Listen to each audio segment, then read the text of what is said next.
Okay, I just hit go live, so it should be live here in just a minute. Oh, it seems to record quite a bit before it actually gets started.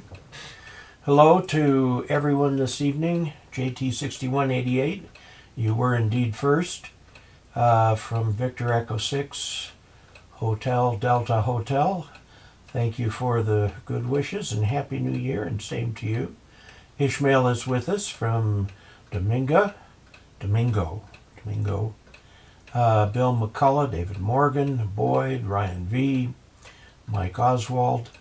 Good evening to everybody. Good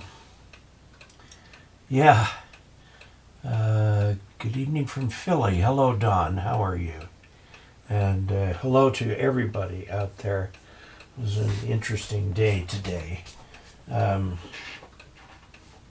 I'll tell you about it when we get up to 7 at the hour. My official aviation report did not go well today. That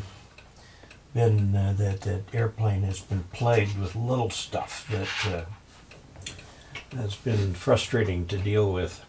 I wish the hangar were in my backyard and I could go out and work on the airplane. As it is a 1 hour drive up there to Delta, to the airport, and then a 1 hour drive back. Fortunately, when I was up there yesterday, I was doing some work on the airplane. I was totally oblivious to what was going on in DC. And there's an Ace Hardware nearby, and I kept making runs down there.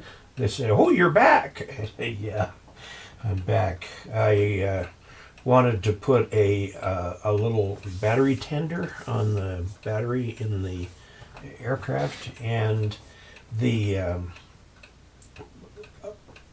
had to reach down through and underneath and get the little bolt that screws down the connector, unscrew that, slip in the extra connector for the battery tender, and put it down. Well, I dropped the stupid bolt, and there just wasn't any way to get to it. I couldn't see it. The battery sits on a little shelf, which is about that far off the bottom of the fuselage, and it's behind the seat. And I tried everything. I even have a little camera on a long twist tube that you can stick in various places and see what's going on. I could not find a bolt. So I thought, well, this is risky, but I will take the bolt and from the other terminal down to the hardware store and get a replacement. And I decided to get more than a replacement. He says, "How many do you want?" I said, 5. Because if I get just one, I'll drop it. Well, of course, I put it back together and got that first bolt in, the first one I had bought. So I ended up with 4 extra, but that's okay. They're little 10 millimeter heads on them and about that long. And they go down into the battery and, hold the terminals on. So now at least I have a battery tender on the very cold battery. It's like 30 degrees in the hangar. There were some water bottles I had set over to the side to get them out of the way, and they were all frozen today. I had put a small heater underneath the engine. I don't know how much good it did, but I did get the airplane started. But that was the part of the flight that went well. Let's see, we've got lots of people here. Let's go through some more names of people. Ron Stark, hello. James F. Pop, James Prokop, Felipe Lewis, Glenn Martin, hello from the far west area of Missouri, good to see you. Joe Mercado in San Diego, Paul Ensley, wishing a good evening. Trad Edwards wants to know the best HF vertical. I will tell you that they're all about the same, and they all can give you the gain of a vertical. It's about the same as the gain of a dipole. And you go from one manufacturer to the next, and they'll give you this long story about why theirs is the best, but they kind of end up being about the same. If you're looking for a vertical, a multiband vertical, look at some of the Cushcraft or high gain verticals. Now I have the Step IR, Big IR vertical, which is in op right at the moment, and it's all snow out there. So I've got to get out there and figure out what's going on, loose cable, something. The cable runs right under where the bear slash Bigfoot slash buck, whatever, tore up my antenna and trashed everything. Which reminds me, I ordered a replacement part from MFJ in mid-December. Has not arrived yet. My card was charged, so usually they won't charge until they ship. So I don't know, it's lost in shipping. I've never gotten a shipping number for it, but it's you can see, whoops, right there, that circle right there is the antenna. And I've got the preamp, and I've got everything. I got all the innards, but this is what broke. And I can't find one of these. And anyway, they've got all these holes drilled in them. So I wanted to get a new one of these from MFJ with the holes all drilled in it, and I can put it all back together. I recovered all of it and even tested it so that it works well. Reggie Love says, good morning from the Faroe Islands. Nice to talk to you this morning. And let's see. Paul Ensley, Trad Williams. The thing jumps up sometimes because I get quite a few comments. I know I'm going to miss some people, and I apologize. Well, that was the answer to the best dipole. Cold state of Minnesota.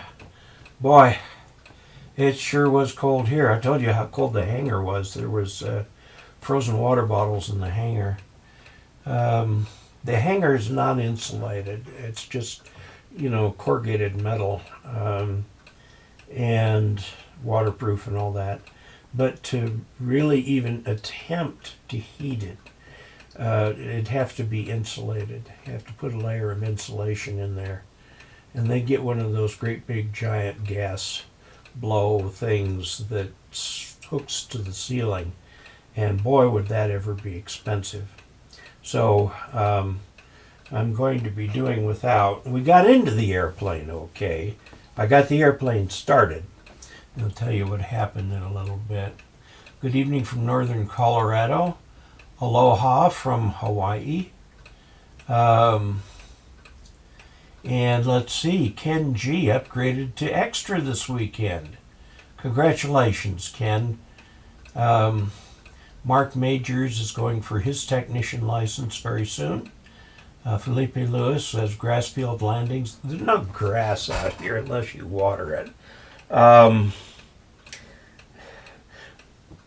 the Delta Airport, there is a 6,000 foot, it's actually like 5 feet short of that, 6,000 foot nice runway.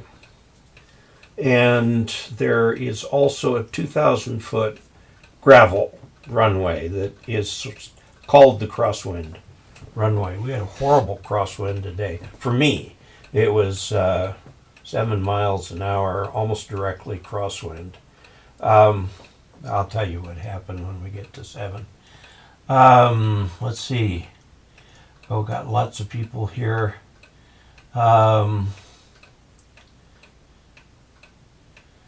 Okay, yeah, do encourage hams.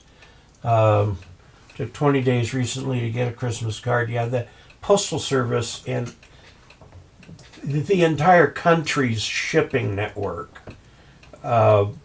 was hit with overcapacity overcapacity issues. Terrible. And I mean, it's about the worst it's been because so many people are ordering online, and even Amazon has gotten into the act with their own planes and their own delivery vehicles. When I purchased the Step IR again, I got it at a fantastic discount. I paid $1,000 for it, and that was a fantastic discount. It's very expensive.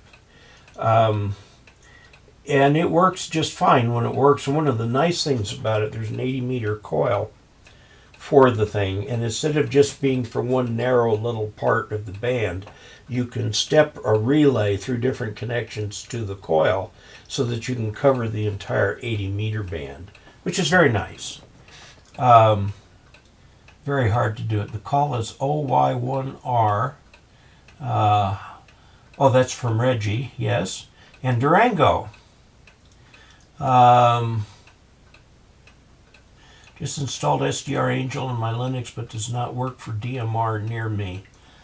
I really don't know anything about that. As soon as you say Linux, I go, oh my. I don't know much about Linux.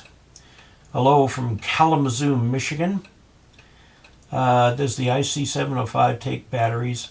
You know, I don't know if you can put batteries in that. Does somebody online know? They can tell Timothy. It would have to add to 12 volts. Let's see. Get some information on HF radio direction finding setup. Well, that would be interesting to do because you can make a loop receive-only antenna with multiple loops and do very well on that. Kevin Kale just came across the channel recently, a new Augie. Okay, good evening from Middlestown. Tony says hi from New Zealand, where it is, what, noon or mid-afternoon there. Gravel runway, yeah, well, at least it's not dirt. Some of the people who have these, I don't know, it's the rage in private aircraft these days, small aircraft, to put these great big tires on these things about this big around, and so that they can do what they call short takeoff and landing. Well, of course, they just add weight to the aircraft and drag, but it helps you land at rougher runways. And that seems to be a thing among, it's just like preppers is sort of a little portion of ham radio.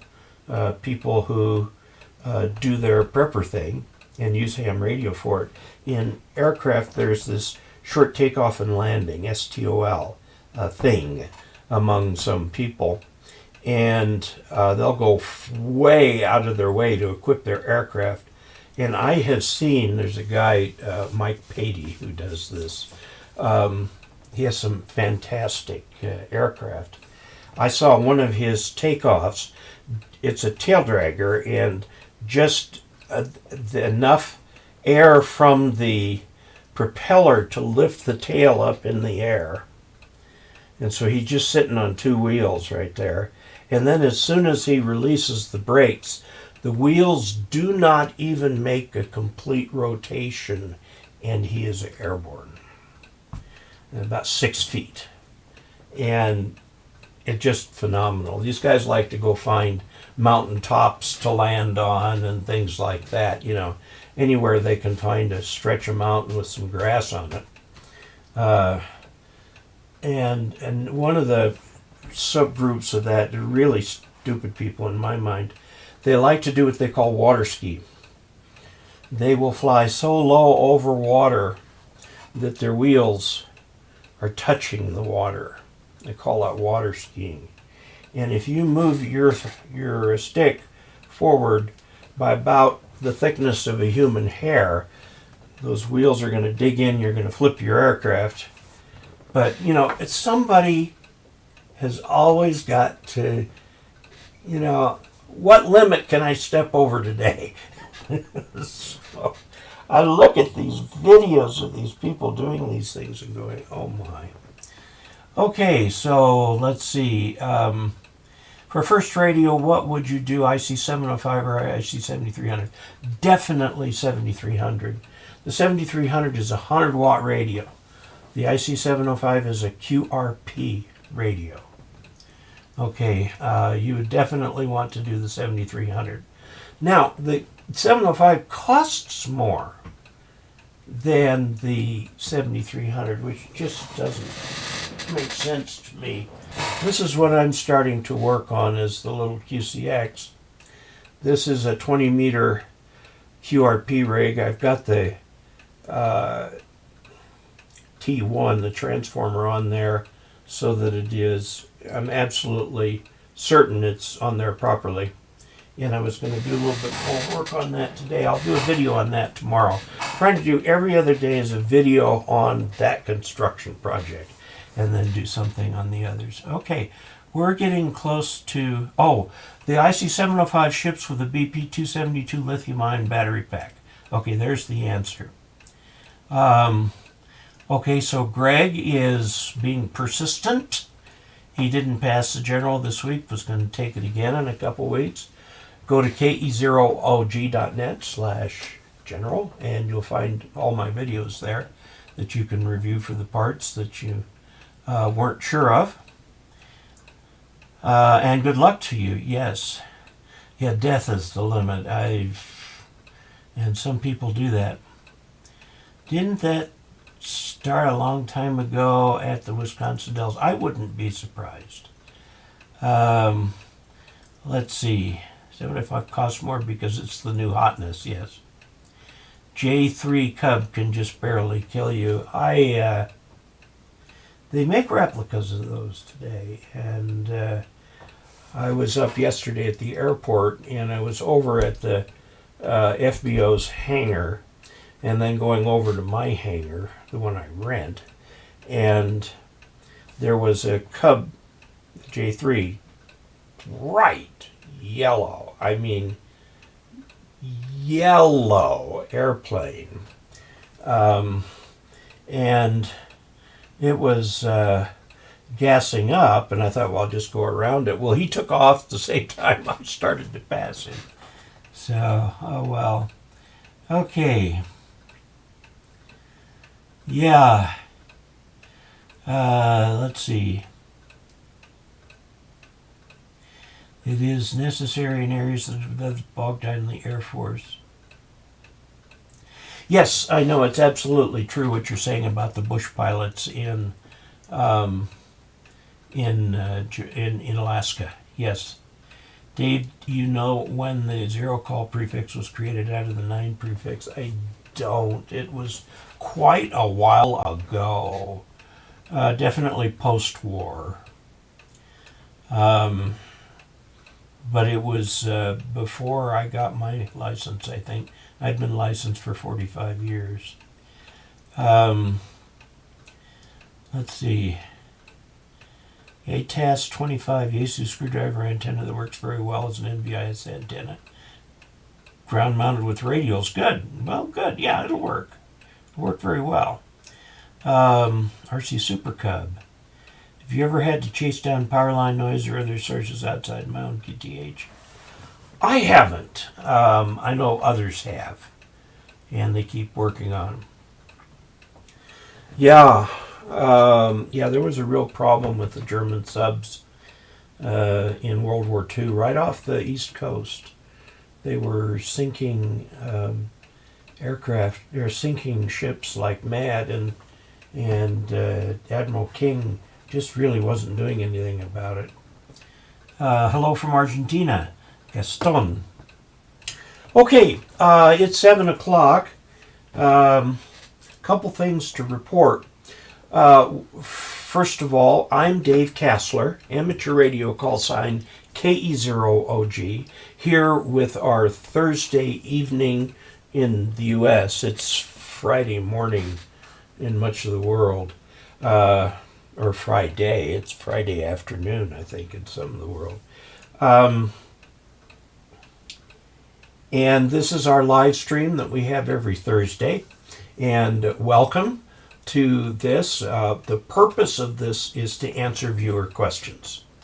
Okay, and you may send your questions to hamradioanswers@gmail.com, or you may go to ke0og.net/ask-dave, and there is a form there that you can fill out.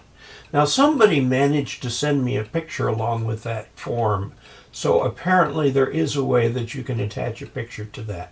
Most people prefer to go fill out the form.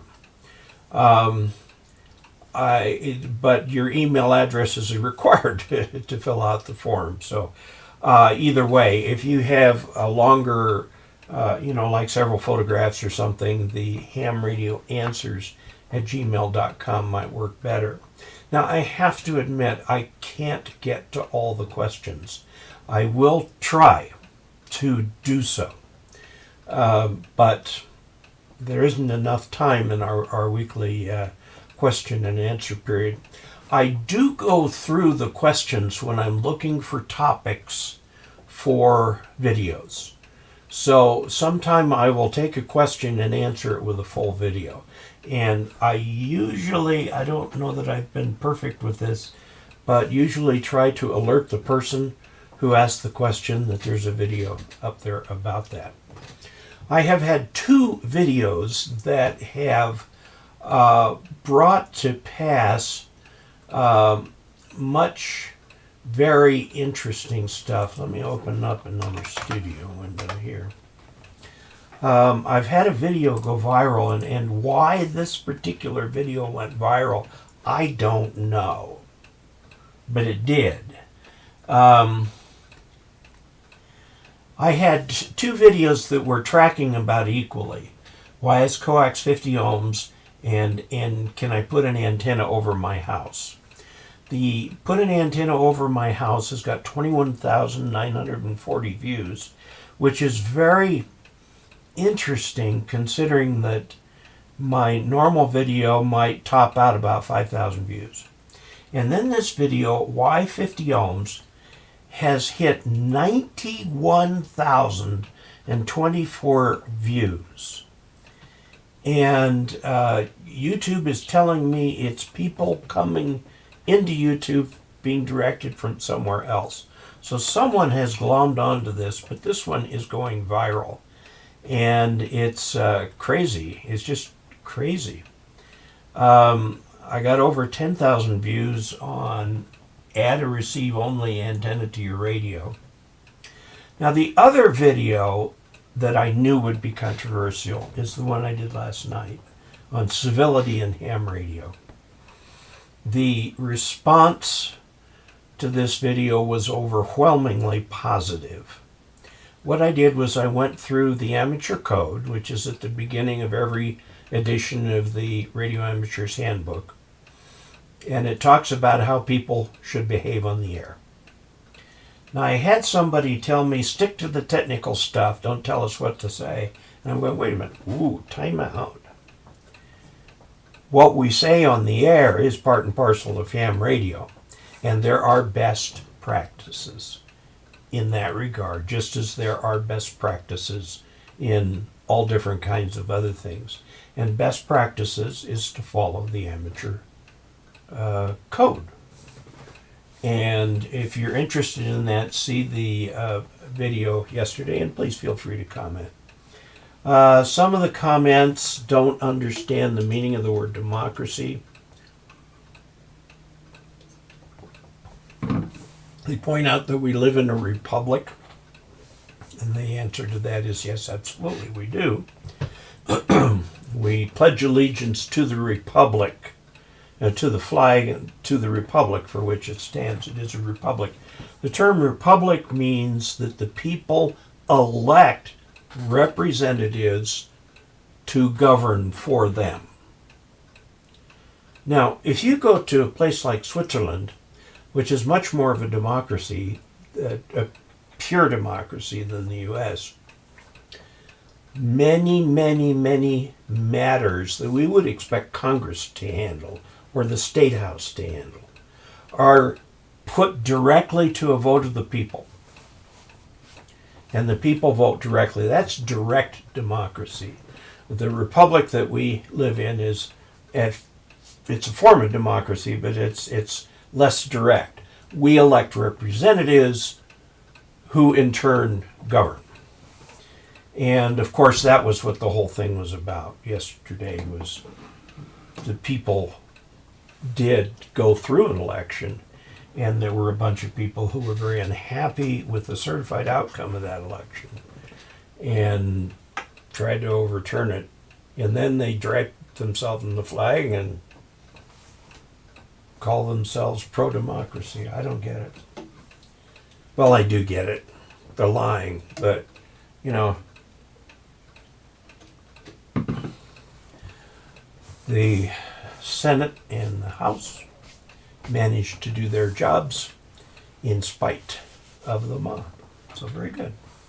I'm very happy with that.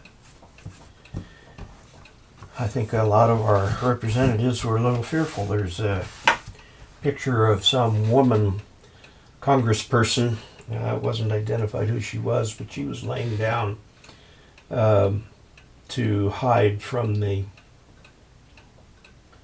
demonstrators. Well, they weren't demonstrators at that point. They were insurrectionists.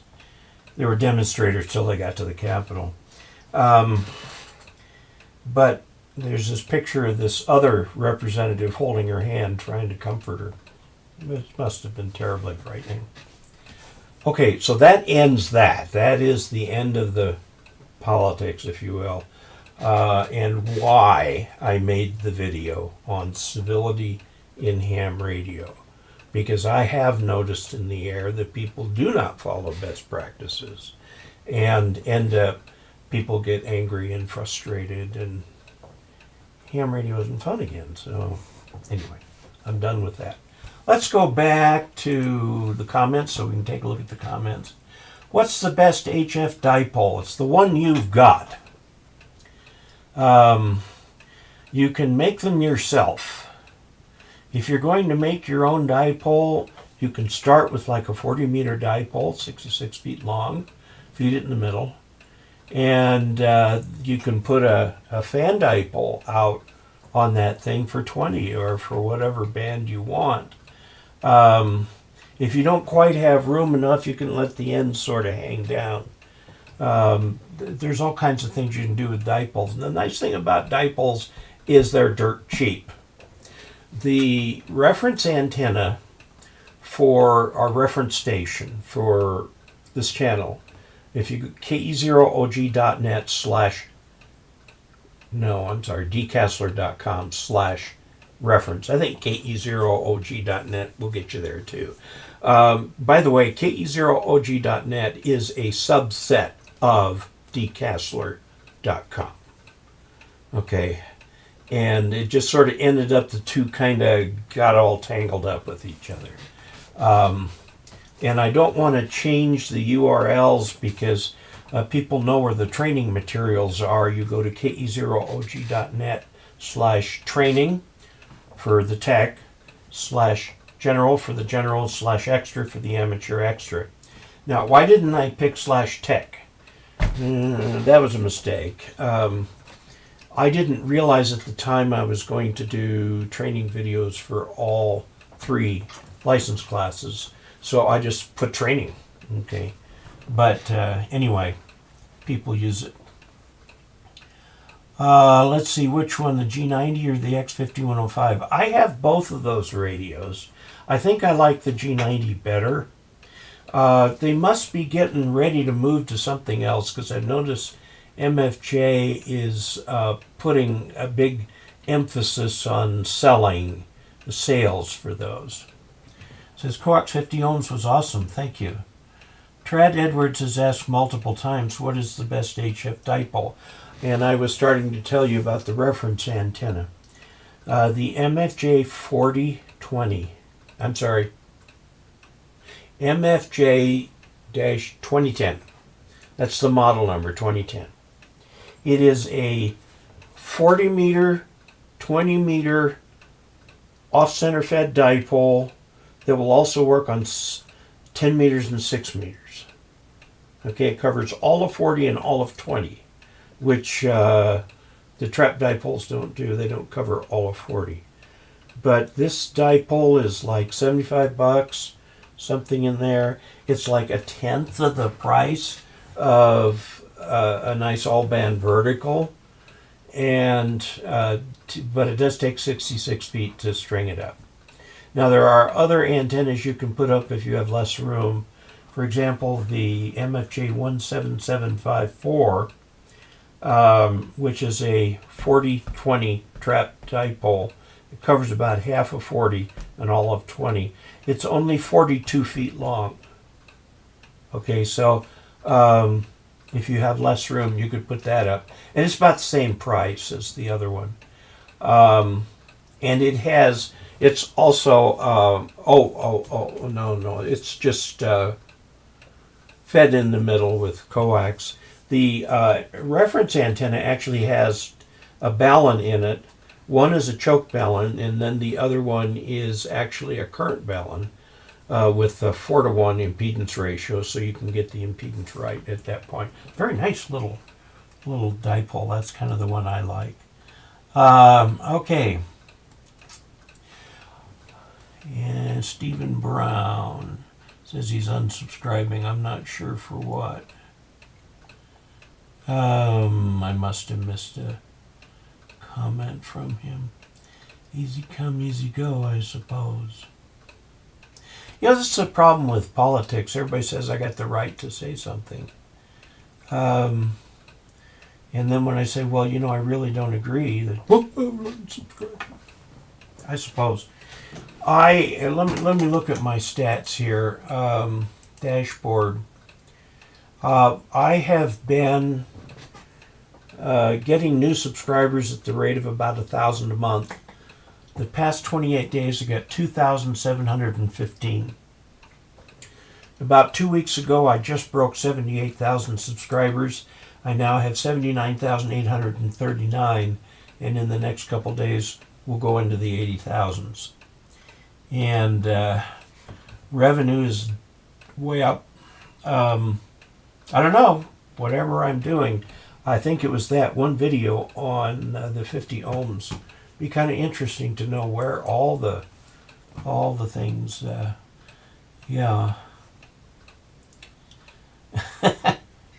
Yeah, well, oh golly. What did Steve say before? All he said was, and with that I unsubscribe. You don't need to subscribe to watch this. Constitutional Republic, yes, we are a republic. That is our form of government. We have a constitution that describes that form. And I am kind of wondering if a lot of people who claim to be supporting the Constitution have ever actually read it. It is a horribly boring document. It describes 3 branches of government, and it describes how decisions are made. But that's about it. By the way, it does give the federal government the right to put down insurrections. And which is interesting.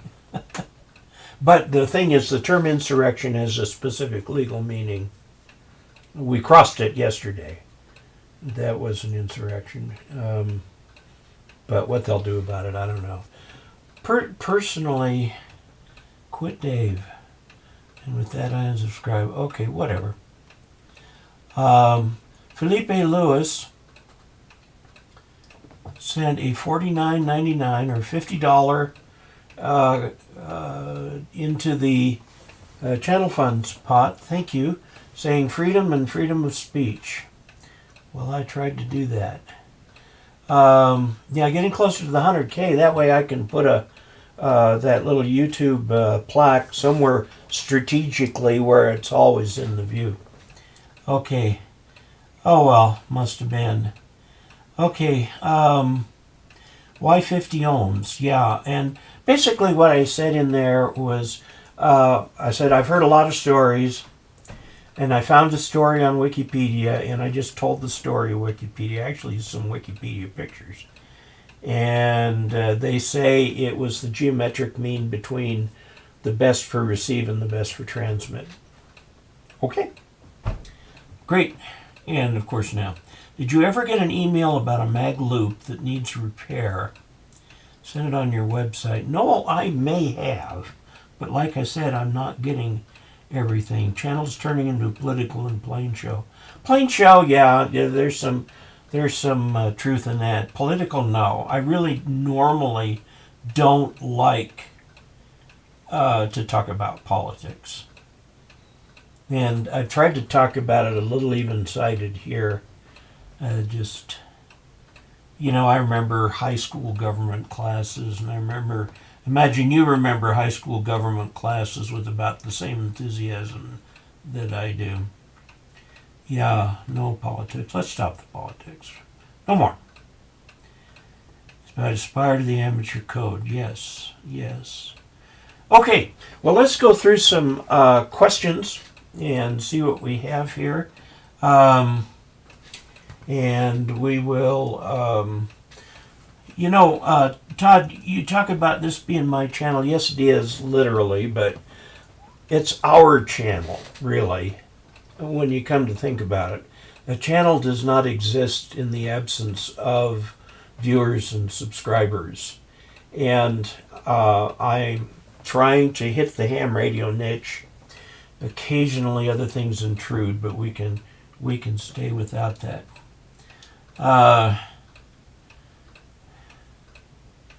The Constitution was the revamping of the Articles of Confederation, which didn't work. That was what was put in place at the Revolution, was the Articles of Confederation. They did not work. The central government couldn't make decisions and went bankrupt. And the Constitution was ratified about 1790. What is the best way to go from a straight key to a bencher? Make the change. As pretty as they are, for some mental reason, using the bencher gives me CW stage fright. We'll get something cheaper. You can get paddles from MFJ or from CWMorse.us that are like $40, which is a whale of a lot less than the bencher. And they're a lot less intimidating. Okay, let's see. I was going to mention the aviation adventure today. Let me do that before we go into the questions. We took off. This is the first flight I've made since September 29th. Because on September 30th I couldn't fly. And October 1st the annual expired. So, and then I got sick for a month. And I finally got back in the airplane. We had the problem with the tack not working and so on. Anyway, this is the first time I've flown. And so what happens as we pull off, we're going, what's our speed? I don't know what our speed is. My G5 that I just put in there didn't work. And the speedometer, which I hadn't touched, did not work. We were flying blind. And so we were flying. I got a little portable tachometer that's sitting up on top of the dashboard. And that was our instrument that we flew to, was the tach. Trying to keep the speeds about what we normally keep the engine running at. We made one loop around, landed, and that was the end of it. And I went back to the FBO and said, guys, you were the last people to touch this airplane. I haven't flown it since. Fix it. So we'll see. I was a little concerned because it was quite windy. There was one spot where I started to turn to the left, and it kind of jostled on me a little bit. And I'm going, okay, did they screw up the rigging too? Because that has happened. People go through annuals and the rigging gets screwed up. But no, we came around and landed just fine. I told my flight instructor, because it was windy with a crosswind, I says, you land it. You know, Give me the airplane back once we get on the ground. And of course, she's expert, and she did just that. So, okay, the Vibraplex keyer is usually called a bug. You push a lever, which causes a little lever to wiggle back and forth, and it makes dits. If you push it the other way, you can make the DAWs. And those who make the DAWs a little too short for the dits, that's called an eerie swing. There's all kinds of names for these things. Very good. Okay, I am going for Sport Pilot. It's January's QS2 is a simple 75 to 50 ohm project. I'll have to take a look at that. Cut wire to make 160 doublet today. 64 feet of 450 ohm ladder line based on a KE0OG I had last week. How should I match the ladder line to the coax? Just connect it. To the coax. You need a balun. Your best bet to start with is to bring that ladder line all the way into the house and connect it to the back of your antenna tuner. Because almost all antenna tuners have got a way of connecting ladder line on the back. And then you just tune it from right there, and you'll be doing fine. Otherwise, you're going to need a balun, and then as to what the ratio is, the ladder line is 450 ohms if it's the plastic stuff. 450 ohm ladder line and 50 ohm coax. That's a 9-to-1 balun. 9-to-1 balun that would connect that. Okay. Sounds like you have gremlins hiding on the plane. I was working on that thing yesterday. It was so cold in the hangar that the water bottles froze. Aside from listening all the time, what's the best way to know there's a band opening? There is a website where you can get a little sticker goodie. Let me see if I still have it on mine. I may have taken it off. Casler.com. I took it off. Let's go to ham radio, amateur radio.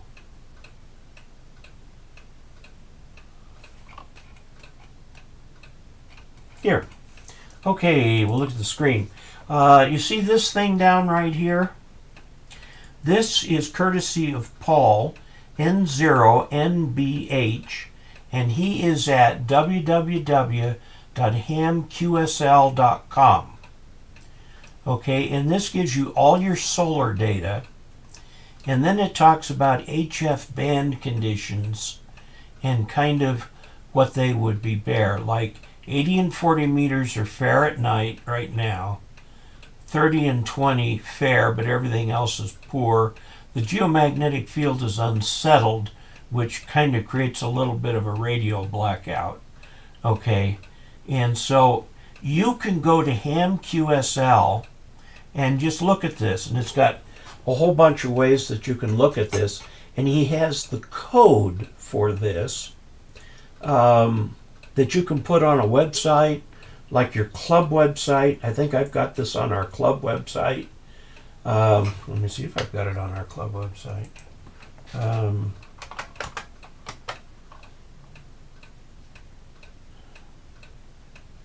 Boy, the internet's moving with huge speed, waiting for cache. I don't need to wait for cache.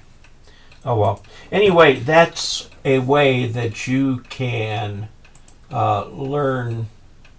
Whoops. There we go. What the band conditions are. Okay, yeah, those are really tiny. 4-to-1. Vocap will do it too, yeah. Spaceweather.com has a muff on there, muff maximum usable frequency. Hey, all I'm new here from Mike's Drapery. T130 was made in the early 80s. I don't think it has a CPU to reset. You'd be surprised that it might.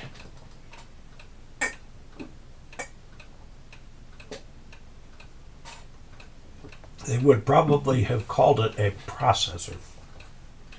Okay, let's see. This is my normal email. Let's go over to Ham Radio Answers. And there's a bunch of new ones here. Okay, this is from Daniel Lampkin, KC1MRZ. Yeah, I heard some guy on CB, if you can believe it, talking about grounding out his radios in a Home Depot bucket filled with a mixture of playground sand and motor oil with a copper rod stuck in it. Is the guy insane or a genius? He's insane. Can answer that one real clearly. That's not a ground. Okay. This next one is from Bob, KE0OG. I'm just curious, you don't see any kind of an issue with the ham radio extra class video being 87 videos long. It's not 87 videos long. It's 40 something. They're about 40 there. I have absolutely no exposure to ham radio prior to November 2020. Became interested when I discovered an article on APRS I was reading, so I studied for 3 days, got my tech license, then a couple weeks later got my general. Very good. Now I've decided to get my amateur expert, finding that the test is so full of crap that I have no desire to learn, that I'm not going to take any classes at all, but rather I'm just memorizing the answers. It's not going to do you any good. Why don't you just stick with your general and enjoy it? Absolutely do not want anything to do with learning advanced electronics or discover why I can't see an LDC display while wearing polarized sunglasses. Well, literally find it infuriating that over half the test consists of electronics knowledge. Well, you know what? The amateur extra is the highest grade of license, and amateur extras are looked up to as being the people with the knowledge of how things actually work. The reason that we have examinations in amateur radio is because amateur radio is the only, repeat, the only radio service where the operators are allowed to do their own designing, building, and maintaining of their radios. If you're a cop, you're handed a radio with all the frequencies already in it. You can't touch it. You can't change it. If you're a medic, or if you're a forest ranger, or somebody else who's using radios, the comm guy has to set it up for you. You can't change it yourself. And if it breaks, you've got to take it to a certified repair store to get it fixed. Not so amateur radio. So the reason to learn electronics is so that you can do the things that you have a right to do when you have that license.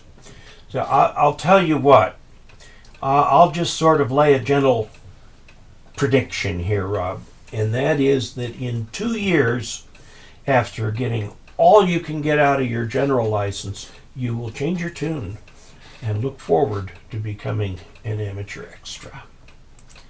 Okay, this next one is from 88FR. What is the best soldering network station for the money? Love your videos. There is a station called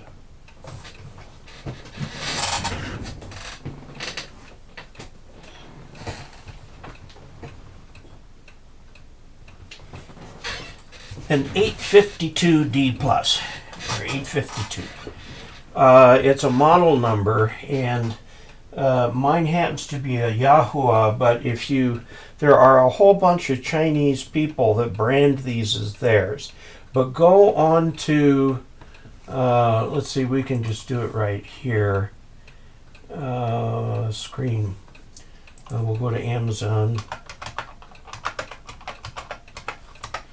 And we'll go, well, I think we'll go to Amazon. Okay, and let's look up 852D. Okay, look at all the solder stations. There's a bunch of them here. Here's the 852 right here. It's this one. $64.90. Okay? And it is a rework station, meaning it has the hot air for doing surface mount device type things. And it has the solder pencil. You can control the temperature. For the hot air, you can control the temperature and the amount of flow. And the thing about it is that you can also use this as a heat gun. You've got to be a little careful. This thing can get several hundred degrees and can start fires with this heat. It has that much heat in it. But this is what I use right there. If you go to dcasler.com/Amazon, okay, dcasler.com/Amazon, you'll find bunches and bunches and bunches of things for sale on Amazon, and this is one of them.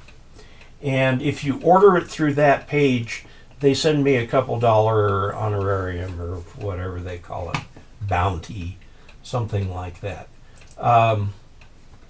So that would be a good way to find a good solder stations. Yeah,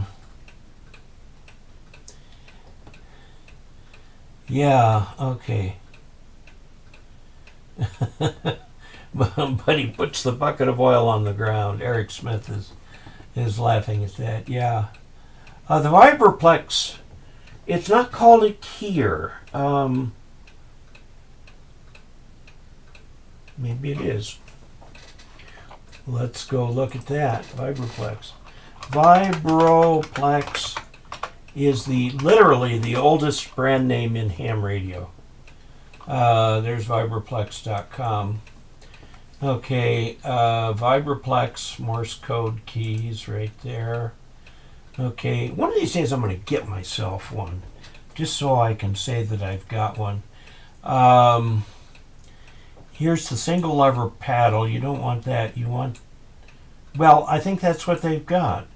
All the paddles are the single lever. Here's the standard, $171, and they call them vibro keyers. So I guess they do call them keyers. Okay, yeah, Vibraplex has been taken over by people after people after people after people, but this name is still alive.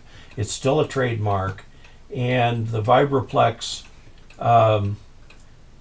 these vibro keyer standards here, are the ones that do they're semi-automatic keys, because they'll do the dits automatically and the DAWs not automatically. Okay, let's see. Lots of counterfeit Hacko stations out there. Yeah, I've got a Hacko up here for desoldering. When I was doing the first rig, the first QCX build, the regular QCX, I had a terrible time with that transformer right there. A terrible time with that. And I actually ripped up some traces on this thing trying to get the thing to work. I got it to work, but never quite exactly. What's counterfeit? You got to understand this about the Chinese. They don't do brand names the way we do.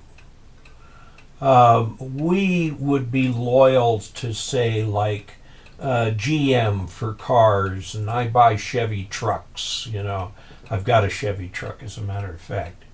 Okay, we think of the company and the brand as being intimately intertwined. In China, they have manufacturers that make things that lots of different people put a brand on. And the brand sometimes means absolutely nothing.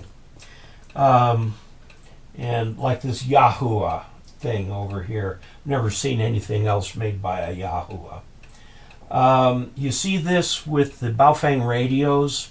Other people put their brands on them, like Pofeng and so on. It's the same radio.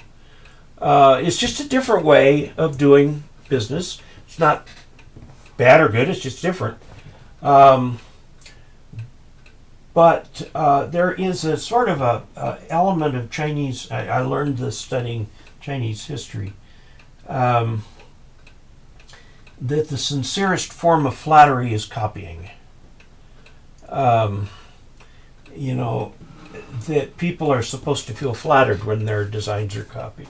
Well, of course, you can't do modern business that way. That's why everybody accuses China of intellectual property theft, because in their culture that's considered, we're going to copy something that works, you know. Kudos to the people who invented it. Whereas we have this patent system that actually originated in Scotland, to where people, if they invent something, they've got a period of time when it's exclusively theirs. In the U.S., it's 17 years. And then other people can copy it. So that's where that comes in. I mean,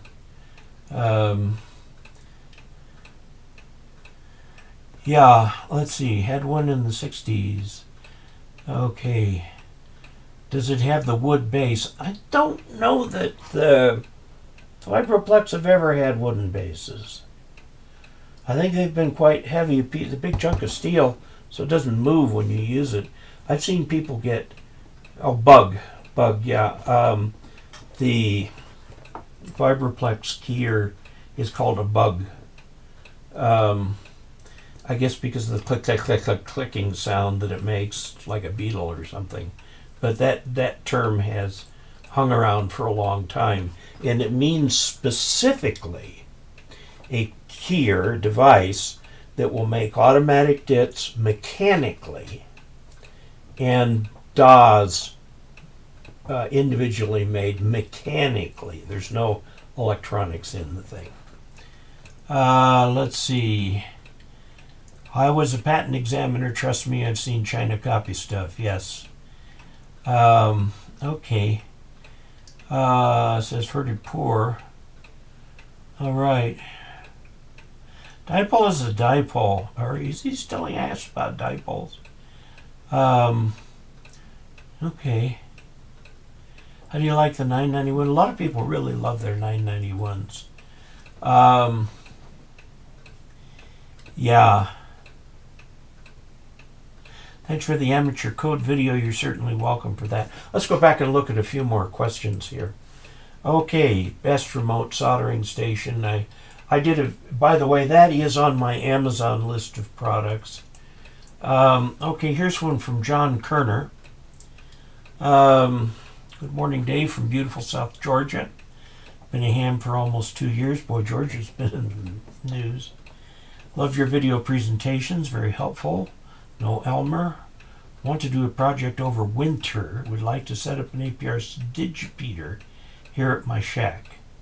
Have you ever done a presentation on this? I try my best but often fail or get discouraged not being computer tech savvy. I'm technically challenged. What do I need to get this up and running? A TNC for sure.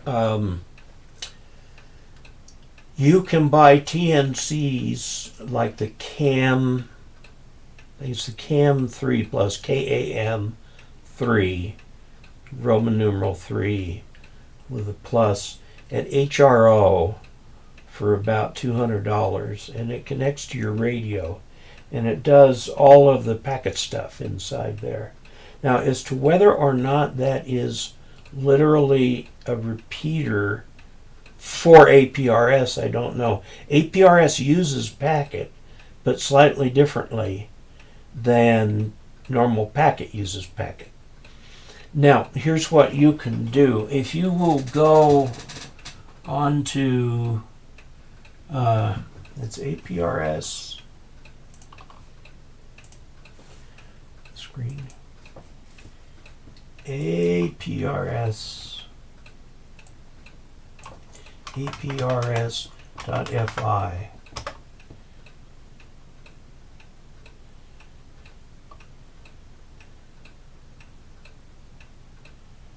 Okay. This shows a map of where I live. These are the stations that are currently transmitting on APRS. Now, if you pick one of these, you'll see the most recent message from this person. Okay.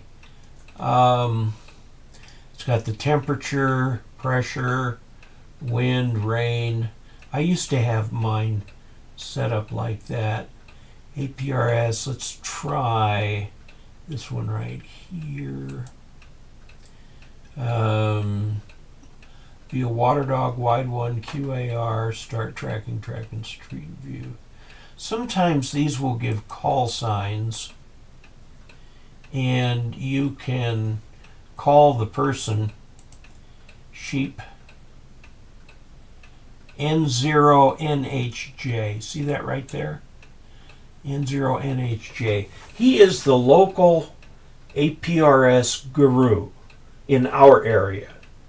And by doing this, by going to aprs.fi and looking at stations in your area, you can find call signs and then call these people and talk to them and find out who kinda is in charge for these sort of things. You would not normally want to put up an APRS repeater without coordinating with all the other people who put up APRS repeaters.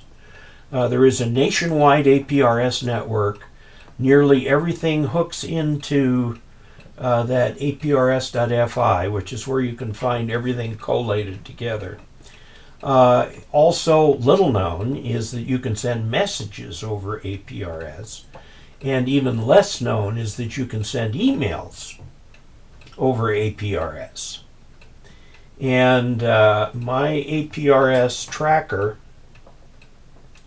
is a little device that I connect just to a 2-meter rig.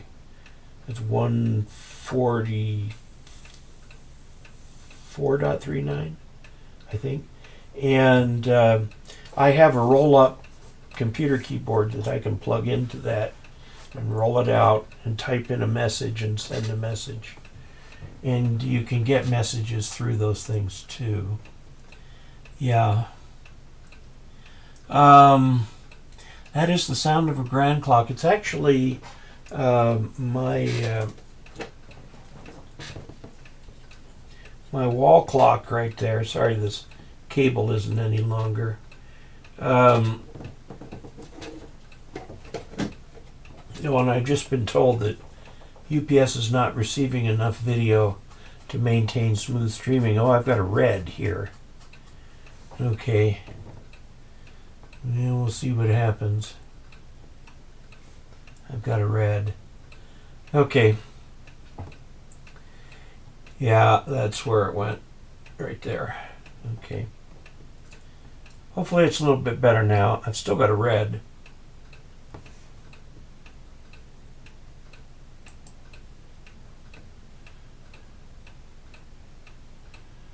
Okay, stream health is still poor. Well, poor is better than dead, so we'll keep going. Okay. The clicking sound is the clock up there. Let's see. Let's go back to another couple of questions. This one is from Paul Amschler, WB6MRI. Dave, I watched your video along with other videos on grounding and over 10 videos plus the ARRL handbook and Antenna 23rd edition and haven't found an answer on. I live on the 2nd floor senior citizen building, have no good ground. What to do about my station ground ideas? Okay, here is what I would suggest. I'm going back to the normal view here, so if I can see it. 2nd floor, senior citizen housing. They will probably not let you run wires outside. If you are trying to do VHF only, okay, ideally The senior citizen housing would allow you to set a small 2 meter or 2 meter 70 centimeter dual band base antenna on the roof. They're only about that high. They've got radials out there. They wouldn't even be noticeable from the ground. And then run a coax down into your shack.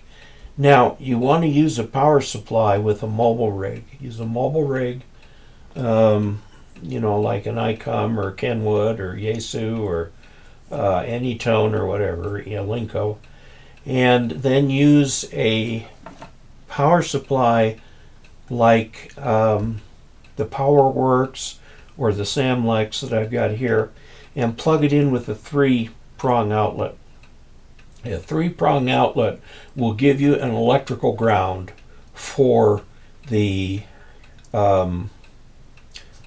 for your little antenna. Now, if you've got a senior home that will allow you to put up an HF antenna outside, then I go back to my recommendation of a ground rod below your window and run the wires down to that where there's an arrestor. Run a different route and get those wires up into your window. Don't go down to the lightning arrestor and then come right back next to it, because it'll just skip over the top like that. Okay, it says the stream is healthy now. Very good. That's what I would do for that. Again, I'm suspecting that if you're in an old folks home, you're probably limited to VHF, so you can talk to the local repeaters. You might be able to get away with a J-pole just up against one corner of the room, giving you enough to get out.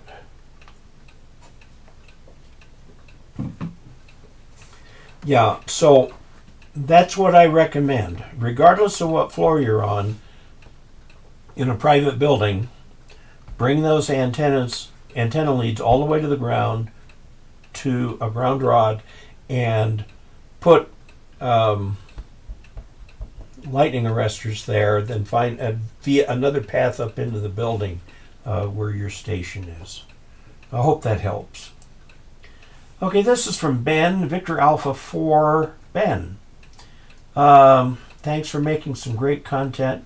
Would you be able to explain the QSL Bureau, like how to send and receive, assuming you had some to collect your cards? What about the do's and don'ts when it comes to sending cards as well?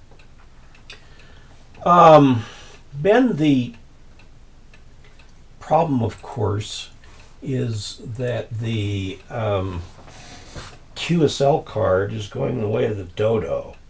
I have QSL cards, and if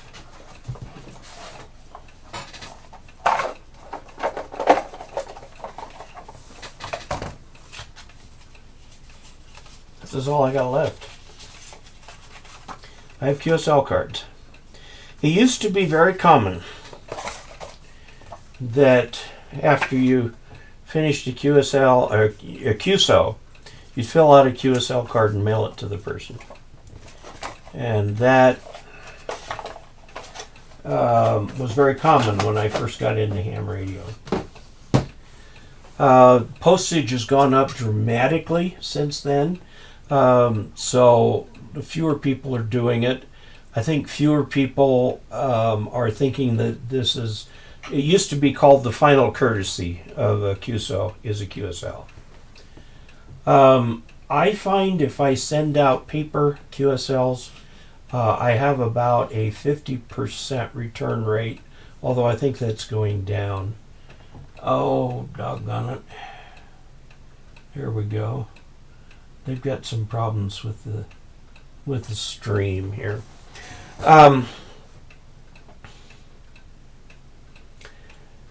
Domestically, within Canada, you would mail the card directly to the ham. Okay? And if you really want to return, you can include a self-addressed stamped envelope. A lot of hams don't have QSL cards anymore. Now, there are two major QSL electronic operations, plus some others that are quite popular. QSL.cc, I think it is one that does not require. And Kenneth, before your thing goes off the thing here, Kenneth H. put $5 in the channel funds. It says, appreciated your video yesterday on civility from KE0OG 73. Thank you very much, Kenneth. I appreciate that. Now, Stephen, when you talk about the 705 has a keyer built in, you're talking about the electronics that takes the input from the paddle and turns it into Morse. It does not actually have a key built into it. It has the electronics for the keyer. Iambic paddle, where is it? Not here. There's two paddles. You push on one this way. Oops, push on one this way, you get dits. Push on this one the other way, you get das. If you hold the two together, it goes da-da, da-da, da-da, da-da, da-da, which is iambic pentameter in poetry, and that's why they're called iambic keys. Some people really like it. There are two different kinds of iambic keyers, A and B, and there's terrible disagreements between people as to which is best. Usually iambic B is what people want. Now back to the QSL cards. You can send them, don't expect a response, but the ARRL has the electronic QSLs, and those are the ones that count for awards and stuff. EQSL, which is the other one, EQSL, they have their own awards.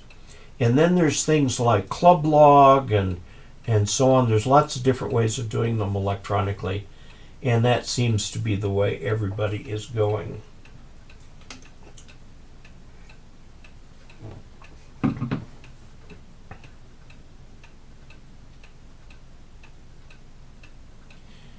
Okay, I'm getting a red. And I'm getting something, I don't know, it is buffering. Okay, I apologize. Okay. Yeah, if you do use a keyer with the iambic paddles like the bencher, first of all, you're doing this with your hand instead of this. This right here should be done from the elbow. So you've got the whole hand, including the wrist, involved in doing this. Okay, and it keeps you from getting carpal tunnel syndrome, or what telegraphers used to call glass arm. Okay, so you don't want to do this.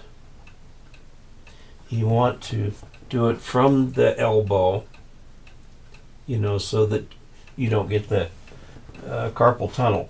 Now, the thing with the keyer is there's very little actual motion in your fingers, and you don't get the carpal tunnel from that. And so a lot of people really like those. Okay, QSL card from the 20th anniversary FedEx 1993. Yeah, there's all sorts of really cool. About aliens beyond the ionosphere, what do you think they would think of VHF transmissions of ham radio?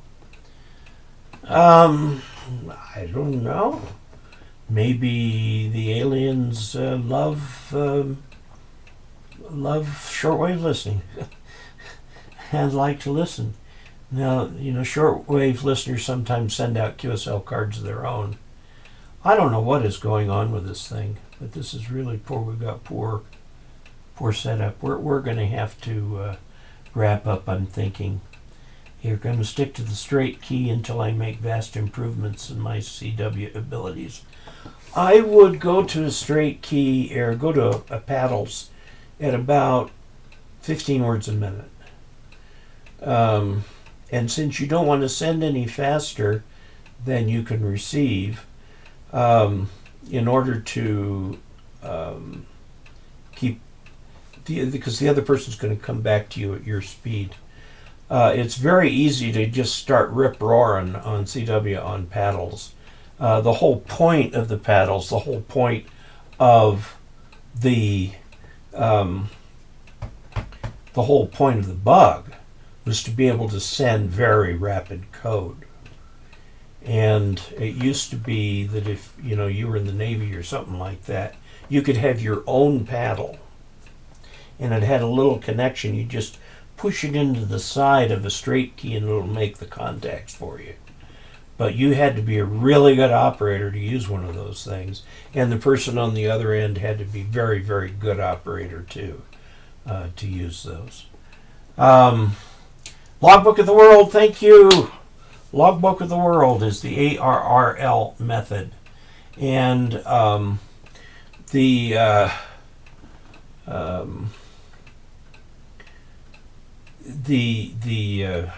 was just thinking about 6 things at once there. You're talking about doing it the way we're taught to hit the keys of the piano. I'm an organist at church, and I learned, I had an old Baldwin organ for practice organ. It was built in 1947, older than me. And the keys, they had a problem with the electronics. If you push the key down, you'd get a brrr kind of thing at the beginning as it started up. You get a startup transient. So the keys were actually little resistors. When you press the key down, it would go, the tone would be low and then get all the way loud. The only way to sound good on that was to be quite definitive in the way you press the keys. And so I learned to be very definitive the way I press the keys. And you don't do this to a key like you do on a piano till you get what you want and let up on it. Optical Man Jeff, thank you very much for $15 for channel funds. He says, thanks, Dave, for all you do. Keep up the great work. Okay, we're over time. We didn't get very many questions. I had 68 in the inbox up there. Why is 300 baud the max? 300 baud is the max packet on HF. On VHF, it's either 1200 or 9600. Okay, there is an FCC limit on the baud rate, and 300 is it, I think. And the league has been trying for years to get that changed because packet 4 uses a higher baud rate.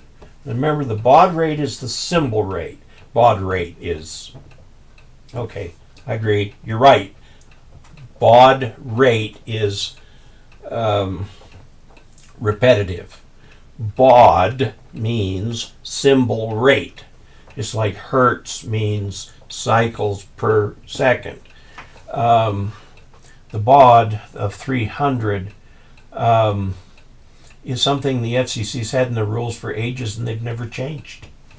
And so we can't use packet 4 in the United States, even though it's used all others. Okay, studying for tech. Keep going. What propagation software do you discuss the best? VOCAP, I guess. VOA, Voice of America. CA something propagation. And it's public domain software, however, people put their front end on it and then charge money for it. So the public domain software is old Fortran code, and it requires numerous text files as input, and it outputs numerous text files. So people put a graphical front end on it so you can see what it's doing. Okay, so the way to get Benjamin, the way to get better on CW is just to do it a lot. You'll get better and better. Just do it on the air. Drop drop down to 7040, below 7050, 7040, 7030, and you'll get faster code. If you're an extra, you can go all the way down to 7. But you want to get yourself involved in a little bit of faster code. 20 meters also will do it, because novices and techs have never had access to 20. Generals, of course, do. Okay, and JT6188 learned on the Hammond B3. Search on vocab. Okay, it is 5 after 8 here in the Colorado Rockies. I got my temperature gauge fixed. It's 24 degrees outside right now.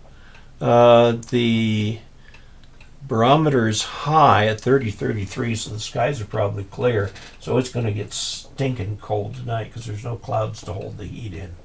So, is the prop software? Yes. Now you're talking about propagation. The software will describe the HF propagation. Now the thing is, for it to work, it needs to have a lot of the solar variables. You can get those from that thing I showed earlier on the site.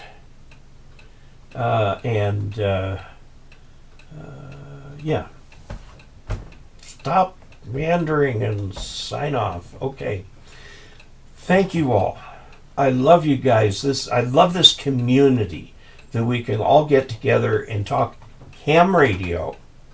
And even when there are outside events that affect all of us, regardless of what is going on, we have each other as ham radio operators, regardless of political persuasion. It is a fraternity. We keep wanting it to be a sorority also, but it remains stubbornly a fraternity. And we need more younger people in it and all that and so forth. But I really want to wish you as heartfelt a 73 as I can. And we will see you next Thursday. So be good and see you then. Take care. 73.